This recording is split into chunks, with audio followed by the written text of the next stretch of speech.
¿Qué onda chicos? Bienvenidos a este video de 5 historias de mucho terror y espanto, les sirve para dejarlas de fondo mientras hacen algo más importante, así no se sienten mediocres, jaja, no es cierto, pero si las pueden tener de fondo mientras hacen tarea, trabajan o tratan de dormir, espero les guste y se orinen del miedo GGXD, sin más agregar te invito a suscribirte, dejar tu me gusta y comentar qué te pareció jeje, ya bye. Me quedé solo en casa un fin de semana. Mis papás habían salido de la ciudad y yo estaba feliz, videojuegos, comida chatarra y cero reglas. La primera noche todo normal, hasta que en la madrugada me despertó la voz de mi mamá. Hijo, la escuché clarite desde la cocina. Me saqué de onda porque sabía que no estaban. Pensé que estaba soñando, hasta que volvió a sonar. Ven, ayúdame. No era un susurro, era su tono exacto. El mismo cansado, el mismo arrastrado cuando tenía sueño. Me levanté. El pasillo estaba oscuro, pero la luz de la cocina estaba encendida, y eso no lo dejé así. Caminé despacio. Cada paso hacía crujir el piso, y entonces, la voz cambió. Ya no sonaba como mi mamá. Sonaba como si alguien estuviera intentando recordar cómo hablaba ella. ¡Hijo!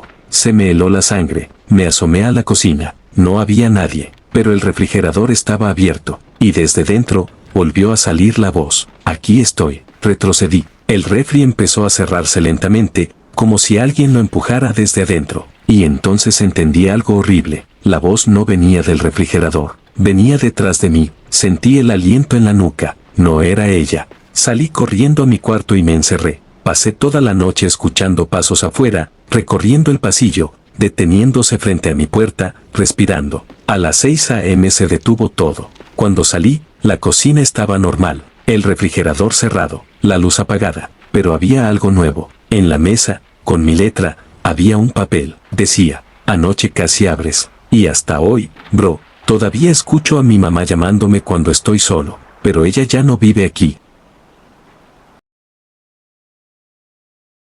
Esto lo cuentan en un pueblito donde mi abuelo vivió de joven. No sale en noticias, no tiene nombre interesante. Allá solo le dicen, el que pide posada. Hace años, cuando todavía la mayoría tenía puertas de madera y candados viejos, vivía una señora llamada Doña Elvira, viuda, rezadora, de esas que nunca se metían con nadie. Una noche, como a las 11, tocaron su puerta. No era raro. En los pueblos la gente se conoce y a veces piden ayuda. ¿Quién?, preguntó ella. Una voz de hombre, cansada, respondió. Señora, ¿me da posada? Me agarró la noche. Dice mi abuelo que Doña Elvira dudó, pero la voz sonaba joven, casi como de muchacho asustado. Cuando abrió un poco la puerta, lo vio. Un hombre alto, muy delgado, sombrero viejo, la cara medio cubierta por la sombra. No levantaba la mirada. Nomás déjeme dormir en su corredor. Algo no le gustó, tal vez que no parpadeaba, tal vez que no respiraba. Ella decidió no abrirle. Váyase a la casa del comisario. Silencio. Y entonces el hombre habló otra vez, pero ya no sonaba cansado, sonaba profundo, como si dos voces salieran al mismo tiempo. No me va a abrir, porque ya sabe lo que soy. Doña Elvira intentó cerrar la puerta, pero el hombre puso la mano, y dicen que su mano no era mano, era negra, larga, con uñas como de animal. La señora soltó un grito y alcanzó a azotar la puerta. Se encerró en su cuarto y empezó a rezar. Lo que escuchó después no fueron golpes, fueron pasos en el techo, caminando despacio, de un lado al otro, toda la noche. A la mañana siguiente, los vecinos encontraron marcas en las tejas, como si algo pesado hubiera estado ahí arriba, y en la puerta, 5 rasguños profundos. Doña Elvira nunca volvió a ser la misma. Decía que por las noches lo escuchaba afuera, no tocaba, solo respiraba. Lo más raro es que, semanas después, en otro rancho cercano, una familia sí dejó entrar a un hombre que pidió posada. A la mañana siguiente, encontraron la casa vacía, sin señales de pelea, sin puertas forzadas, solo un olor fuerte a azufre, y marcas en el techo. En el pueblo dicen algo muy claro: si alguien toca tu puerta de noche y no levanta la mirada, no es porque esté cansado, es porque si le ves los ojos, te lo llevas contigo.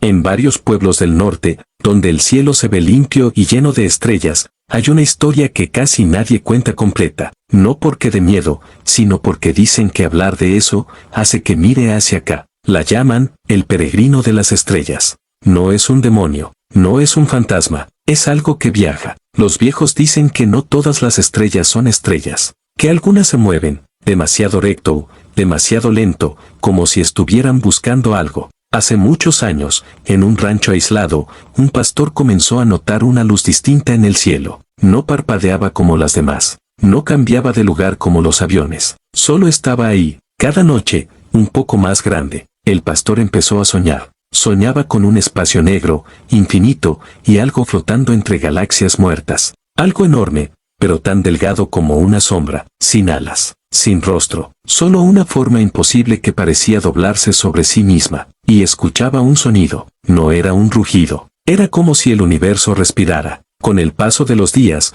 los animales del rancho se alteraron. Las vacas no querían salir, los perros lloraban mirando al cielo. La luz ya no parecía estrella, parecía un ojo. Una noche, el pastor subió al cerro para verla mejor. Decía que sentía que lo estaban llamando, que algo, desde arriba, sabía su nombre aunque nadie se lo hubiera dicho. Los vecinos lo vieron caminar solo, como hipnotizado. Esa fue la última vez que lo vieron normal. Lo encontraron al amanecer, sentado en la tierra, mirando hacia arriba sin parpadear, vivo, pero diferente. Cuando por fin habló, dijo algo que hasta hoy repiten en voz baja. No viene por nosotros, viene por lo que hay dentro. Después de eso, la luz desapareció, pero no del todo, porque cada ciertos años, alguien en algún lugar vuelve a notar una estrella que no debería estar ahí. Siempre comienza igual, una luz fija, sueños con algo viajando entre planetas muertos, la sensación de ser observado desde una distancia imposible. Los astrónomos dicen que son satélites, que son fenómenos atmosféricos,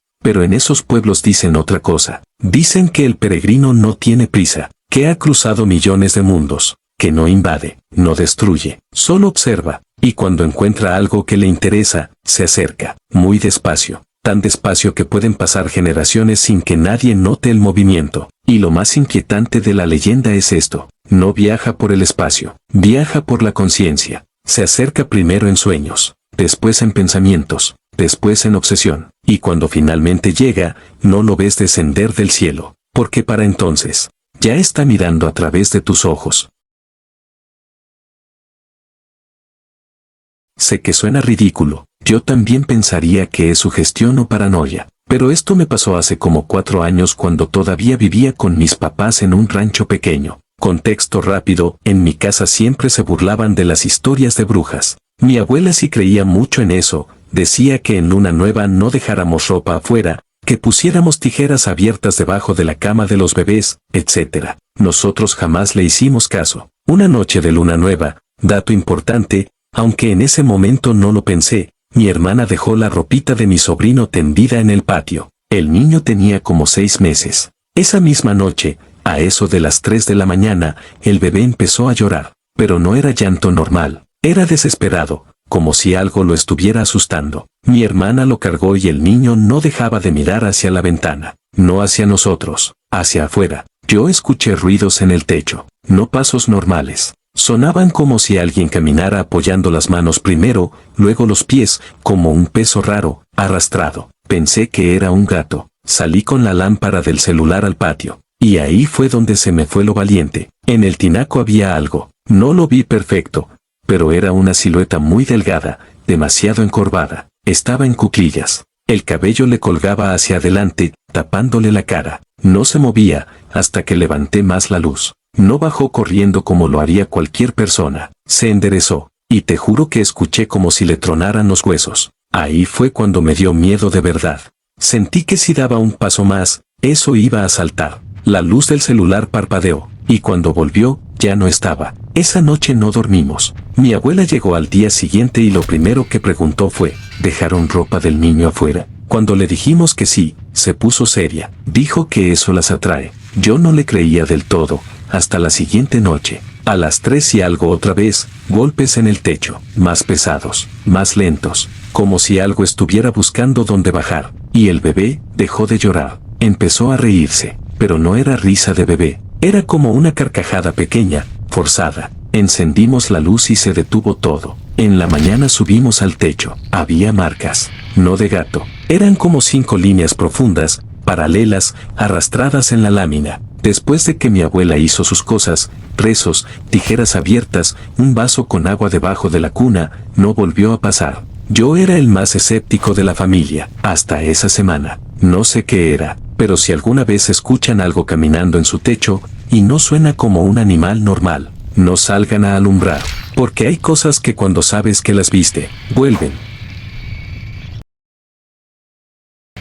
Hay algo que pasa cuando te despiertas a mitad de la noche y no puedes moverte. Muchos dicen que es parálisis del sueño. Yo también decía eso, hasta la tercera vez. La primera vez fue normal. Desperté boca arriba, mirando al techo. Sentía el cuerpo pesado. Intenté mover los dedos. Nada. Respiraba, pero como si alguien estuviera sentado en mi pecho. No vi nada raro. La segunda vez, ya no fue igual. Desperté mirando hacia la puerta de mi cuarto. Estaba entreabierta, y había algo parado en el marco. No era alto, no era bajo, era incorrecto, como si la oscuridad tuviera forma de persona. No tenía ojos, pero yo sabía que me estaba viendo. Intenté gritar, nada. Intenté rezar, nada. Y entonces hizo algo que todavía me da escalofríos. Se inclinó la cabeza, exactamente igual que yo la tenía apoyada en la almohada, como si me estuviera copiando. Cuando por fin pude moverme, la puerta estaba cerrada. Pensé que había sido mi mente, hasta la tercera vez.